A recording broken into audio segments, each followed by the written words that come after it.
सच्चाई के झूठ की। तो सच्चा झूठ इतना है कि त्रिगुणी माया है, सतोगुण, रजोगुण, तमोगुण, मन, बुद्धि और आत्मा, सूक्ष्म, स्थूल, सूक्ष्म और कारण, 3 जगह पे। तो ऐसा है, स्थूल क्या है? जिस चीज को बुद्धि जान ले, जिस चीज को बुद्धि समझ ले, ये मशीन खड़ी है, ये डॉक्टर साहब बैठे हैं, ये खाट है, ये तकिया है, ये रुमाल है, ये बिल्कुल कहती है, आपकी समझ में आ गया? इसमें कुछ रहस्य बचा जी? कुछ रहस्य नहीं बचा ना, क्लियर समझ में आ गया? रुमाल है, सब जाना रुमाल ये है, ऐसा होता है रुमाल भाई, ये इस काम आता, इसके मतलब उपयोग की पता आपको। ये मशीन है, चारा काटने वाली मशीन है, आपको क्लियर पता है कि भाई ये इस काम आती है, मैंने कह दिया, आप समझ गए। लेकिन अब जैसे ये है बुद्धि, स्थूल जगत, जिस चीज को आपकी बुद्धि स्वीकार कर ले, कहते ही जिस चीज को, जितने ज्ञान को बुद्धि कहती है आपकी स्वीकार कर ले, वो सारा सारा स्थूल जगत। अब कुछ बातें ऐसी आई, मैं कहने लगा, ऐसी बातों बातों में एक बात आ गई कि भाई कन कन में भगवान है, शब्द आ गया कन कन में भगवान है। तुम बोले कन कन में कैसे भगवान है यार? यानी कि बुद्धि ने नहीं माना, बुद्धि एकदम से मुकर गई, बोला ऐसा कन कन में कैसा हो जाएगा? मतलब जूते में भगवान है, मट्टी में भगवान है, इसमें भी भगवान है। अब बहस शुरू होगी। तो यानी कि ये बात बुद्धि इस तरह से बाहर निकल गई। अब यहाँ से शुरुआत होती है, जिसे बुद्धि फेल हो जाती है, जब बुद्धि थक जाती है, बुद्धि नहीं मानती जिन बातों को, यहाँ से शुरू होती है यात्रा मन की, और जगत चेंज हो जाता है। फिर वहां सूक्ष्म जगत। मन क्या होते हैं सर? ये मैं मतलब इसका ऑटोमेटिक आपके जितने प्रश्न उठाएंगे ना मन में, अब ये मन ही प्रश्न कर रहा है, आप नहीं कर रहे हैं, ठीक है? तो जितने आपके मन में प्रश्न उठाएंगे, ये मन के प्रश्न भी ऑटोमेटिक गिर जाएंगे, आपको उत्तर मिल जाएगा इस कथन को पूरा होने दो, ठीक है जी? तो दूसरे स्टेप पे जब बुद्धि जहां फेल हो जाती है, सूक्ष्म जगत शुरू हो जाता है, और वहां से मन की माया शुरू होती है। इस चीज को मन जानेगा कि कन कन में भगवान है नहीं है, वो क्या करेगा? सबूत कुछ नहीं बचेगा, लेकिन अनुभूति कदम कदम पे मिलेगी। अनुभूति, अनुभव कदम कदम पे मिलेगा। अब जब वो अनुभव किसे होगा? वो किसे होगा अनुभव? अनुभव बुद्धि को नहीं होगा, वो अनुभव होगा मन को। और यहां से मन का और बुद्धि का द्वंद्व शुरू होगा। मन कहेगा है, कन कन में भगवान है भाई, मैंने अनुभव किया है, क्योंकि ये चीज मेरी मतलब बुद्धि कहेगा तेरी सोच यहां तक थी, तेरी सोच से बाहर आगे जाके ये बात होगी। वो सूक्ष्म जगत, अब यात्रा सूक्ष्म जगत की शुरू होगी। तो जिस चीज को बुद्धि ना माने लेकिन मन माने, मन यू करा कि ईश्वर है, मन ये करा ईश्वर है, और बुद्धि ये करेगा ईश्वर नहीं है। कन कन में भगवान है और कन कन में भगवान नहीं है। बुद्धि और मन की जब दोनों की यात्रा चल रही है, दोनों की लड़ाई चल रही है, उस स्टेज पे जब मन जीतता है और बुद्धि हारती है, तो सूक्ष्म जगत प्रबल हो जाता है। ये सूक्ष्म जगत की यात्रा है। अब एक स्थान ऐसा आता है कि सूक्ष्म जगत भी फेल हो जाता है, उसकी समझ में आ गया कन कन में ईश्वर है। अब वो देखता है ईश्वर है, तो फिर ये इतनी गड़बड़ क्यों हो रही है मेरे साथ? मेरे साथ जितनी भी गड़बड़ हो रही है, मतलब मैं किसी का बुरा सोचता हूं, बात को समझो, किसी ने मेरे साथ इतना बुरा कर दिया कि जिसका कुछ हिसाब नहीं, अनलिमिटेड। मैं हूं कमजोर, मैं उसका कुछ नहीं बिगाड़ पा रहा, मैंने वो मुकदमा ईश्वर की अदालत में डाल दिया। उसे देखते ही देखते कुछ दिनों में उसकी सजा मिल गई। मैं बोला भाई वाह, मजा आ गया, तो सजा मिल गई इसे, यानी कि ईश्वर का न्याय इस अदालत से भी अच्छा है। मैं खुश हो गया, यानी कि मेरी जो इच्छा थी या मेरी जो अंतरात्मा की आवाज थी या मेरे मन का जो हिसाब किताब था, उसके अनुसार न्याय मिल गया, तो यहां तो हो गया मैं खुश। लेकिन मैं खुद अपने आप में जब मैं किसी दूसरे को बद्दुआ देता हूं, तो बद्दुआ तो काम कर रही है, लेकिन जब मैं अपने आप को स्वयं को दुआ देता हूं, तो स्वयं के ऊपर दुआ काम नहीं कर रही। दुआ मतलब अगर मैं किसी का भला चाहता हूं तो भला तो होता नहीं है, लेकिन मैं अगर किसी का बुरा चाहता हूं, बुरा उसका हो जाता है। अब यहां बुद्धि फंस गई, बोला यार यू क्या चक्कर है, मतलब एक बात हो रही है मेरे मन चाहिए, एक नहीं हो रही। तो ऐसी स्टेज में क्या होता है, यहां से यात्रा शुरू होती है कारण जगत की, फिर आदमी जाता कारण की तरफ, इसमें क्या कारण छुपा हुआ है, फिर रहस्य में घुसता है। वो जो तीसरे स्टेज का जो रहस्य है, वहां से आत्मा की यात्रा शुरू होती है, और आत्मा के साथ साथ कारण जगत की यात्रा शुरू हो जाती है। और कारण जगत में पता लगता है कि ये सब जो हो रहा था, तुमने अगर ऐसा सोचा भी, किसी के बारे में बुरा सोचा, किसी के बारे में अच्छा सोचा, तो तुमने किस कारण से सोचा, मतलब हर प्रत्येक पहलू के पीछे कारण लगा हुआ है। और उस कारण जगत की जब यात्रा आपकी शुरू होती है, जब आपको पता लगता है कि भाई ये कारण जगत इससे भी शक्तिशाली है, और वहां मानेगा कौन? वहां मानती है आत्मा। तो बुद्धि से ज्यादा प्रबल मन है और मन से ज्यादा प्रबल आत्मा है। आत्मा ही परमात्मा है। और जब आता है कि मैंने कहा कोरा झूठ मगर परम सत्य है, जो शुरुआत हुई थी यहां से हुई थी कि प्रत्येक चीज जो कोरा झूठ मगर परम सत्य है, जिस वक्त आप कह रहे हैं कि ईश्वर है तो सबसे बड़ा अपवाद है, मतलब ईश्वर है। अब ईश्वर बुद्धि स्तर पर तो सिद्ध होगा नहीं, मन स्तर पर अनुभूति हो सकती है, आत्म स्तर पर आप उसे महसूस मतलब प्रत्यक्ष प्रकट भी कर सकते हैं आत्म स्तर पर, ठीक है। तो जब वो आपने यात्रा बुद्धि से शुरुआत करके मन से गुजरते हुए और जब आप आत्मा तक पहुंचे, यानी कि स्थूल जगत से सूक्ष्म जगत की यात्रा करते करते कारण में जब तुम पहुंचे तो तुम्हें ईश्वर आपने प्रकट भी कर लिया, यानी कि परम सत्य क्या निकला, ईश्वर है।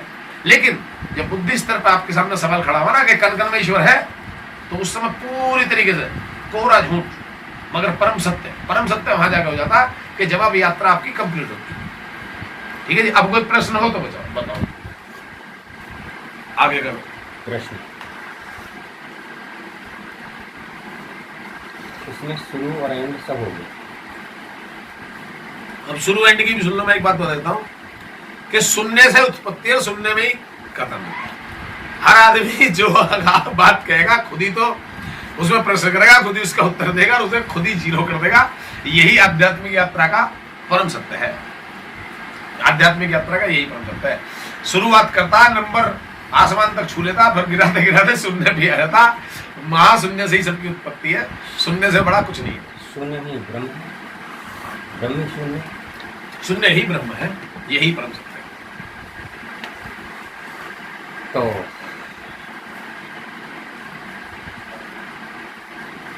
लक्ष्मी का इसमें क्या अपना जैसे भी आपने कही कि अगर जैसे कि हम सभी चाहे चोरी से या डकैती से या झूठ से या फरेब से अगर धन इकट्ठा करें तो क्या वो सही है?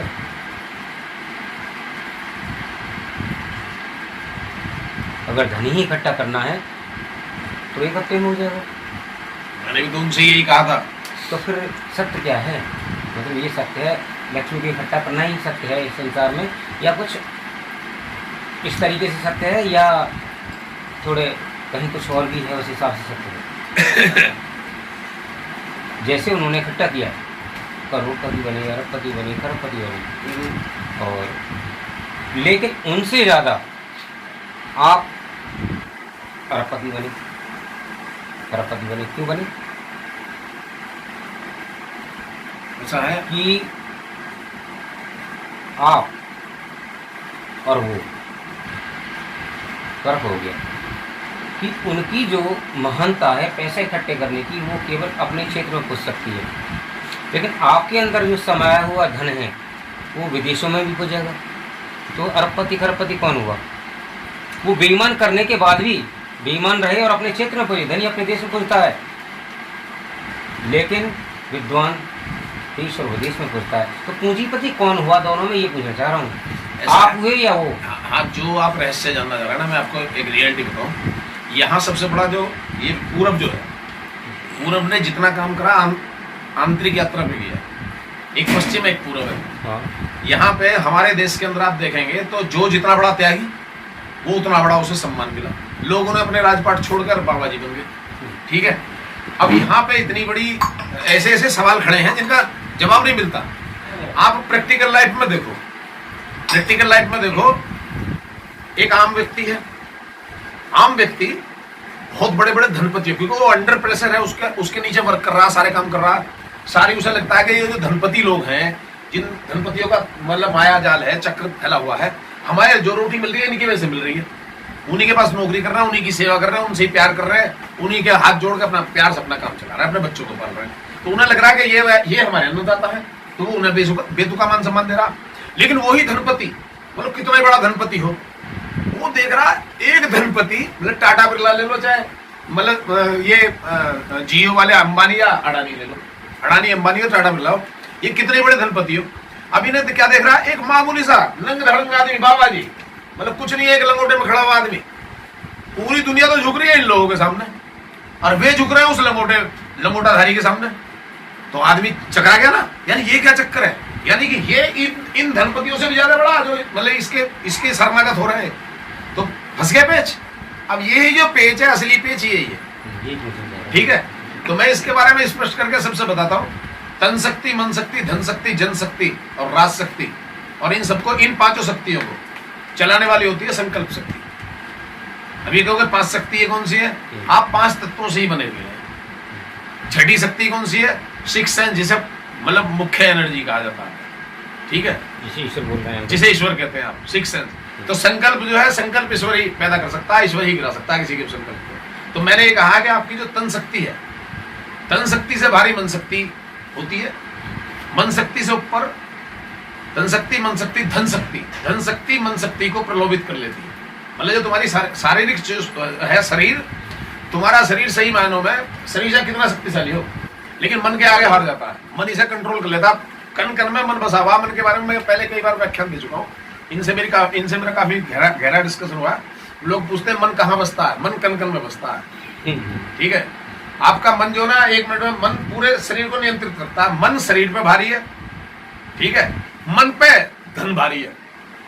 मन जो है ये कुछ लक्ष्मी जी से ज्यादा प्रभावित है, विष्णु लक्ष्मी जी से ज्यादा प्रभावित है। ये धन इस पे भारी है, लेकिन धन पे जन भारी है।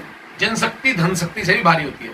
जब वो पैसा होता है, आपने देखा होगा बहुत बड़े बड़े धनपति जब चुनाव लड़ते हैं तो ऐसे पानी की तरह पैसा बहा देते हैं, ठीक है, या नहीं बहाते, पानी की तरह पैसा बहा देते हैं। उन्होंने जनशक्ति पाने के लिए, मतलब उन्हें लोगों का वोट पाने के लिए, जनशक्ति को एकत्रित करने के लिए वो अपने पैसे को पानी की तरह बहा देते हैं। तो धन शक्ति से ऊंची है जनशक्ति। अब जनशक्ति, उन्होंने जनशक्ति एकत्रित कर ली, वो चुन के ऊपर पहुंच गए। अब उन्हें चाहिए राज, गद्दी, मतलब गद्दी के लिए राज शक्ति जो होती है, अपना साम्राज्य स्थापित करने के लिए राज शक्ति उससे बड़ी है। लेकिन इन सबसे भी बड़ी जो महात्माओं के पास है, संत महात्माओं के पास, वो है संकल्प शक्ति। वो एक संकल्प से एक आदमी को भिखारी से राजा बना देते हैं, राजा से मतलब भिखारी बना देते हैं। तो सबसे जो बड़ी शक्ति है वो है कायदे में संकल्प शक्ति। इन सबको संचालित करना, नियंत्रित करके संचालित करने वाली संकल्प शक्ति होती है। जिसके पास संकल्प है वो ऑटोमेटिक धनवान है। उसकी वो मतलब संकल्प प्रतिज्ञावादी, प्रतिज्ञावादी, जिसकी जितनी मजबूत प्रतिज्ञा है, जो प्रतिज्ञा को फलित कर लेता है, वो सब कुछ है। जिसका संकल्प गिर गया विकल्प में चलेगा। संकल्प और विकल्प का आप मतलब समझ सकते हैं कि मान लिया विकल्प इसे ही कहते हैं कि जहां अल्टरनेट है हमारे पास। विकल्प का मतलब यही है कि एक रास्ता तो हमारे पास ये है कि मैं नौकरी करूं, मेहनत करूं, रिक्शा चलाऊं या कुछ मजदूरी करूं और वहां से पैसा लाऊं और अपने बच्चों का पालन करूं। एक तो मेरे पास ये है संकल्प, मतलब ये कायदे में ऐसा होना चाहिए। एक मेरे पास इसका आ गया विकल्प, मैं चला इस काम के लिए। अब रास्ते में मुझे कहीं जो है कोई चीज ऐसी पड़ी नजर आ गई, अरे बोला यार इसके तो आसपास कोई भी ना है, तो चीज पड़ी है, इसे उठा बेच, हो गया काम, फिर तो अभी समाधान निकल गया। वो उठाई बेच समाधान। तो ये आपने विकल्प चुन लिया, संकल्प नहीं चुना। तो विकल्प अच्छा, संकल्प अच्छा, विकल्प के परिणाम बताने वाला हूं ना। अगर आपने वो विकल्प चुना तो आपने विकल्प अगर आपने चुना, हम भी इकट्ठे हुए हैं, उत्तर मिल गया, विकल्प आपने चुन लिया, ये उत्तर। लेकिन परिस्थिति क्या करेंगी?